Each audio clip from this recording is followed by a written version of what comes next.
Today I would like to show you how you can transfer files from Samsung Galaxy A20e to an Android device. You need to begin by accessing Play Store on both of them and installing free app called Send Anywhere from this developer. When it's ready, open it. Now select I accept, confirm, continue and allow. Then do exactly the same on the other device. Finally, you can click on Receive on an Android and Send on Samsung. Then tap on all of those type of dots and select Send. This way you can choose all of your files and transfer them later on. It will take a long time to do it now, so I will go with Photos, select one of them, tap on Send and click on Got It, only for example. Now on an Android, choose No Thanks and close this window. Finally, we have two ways to connect. We can input this key over here and then select Receive.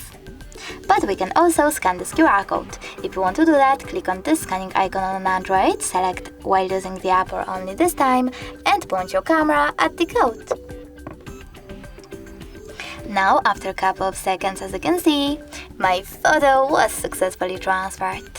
Thanks so much for watching. If you enjoyed this video, leave a like, comment, and don't forget to subscribe. Bye!